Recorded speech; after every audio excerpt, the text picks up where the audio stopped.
Mezcla una cucharada de miel pura, el jugo de medio limón y una pizca de jengibre rallado en una taza de agua caliente, y tendrás un remedio casero increíble para la tos seca.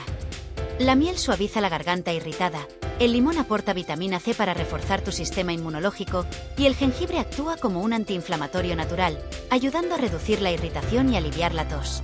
Bebe esta mezcla tibia lentamente hasta 3 veces al día, especialmente antes de dormir, para calmar la garganta y mejorar tu descanso. Así de simple es preparar este remedio efectivo para la tos seca. Prueba y cuéntame si te funcionó. Tu garganta te lo agradecerá.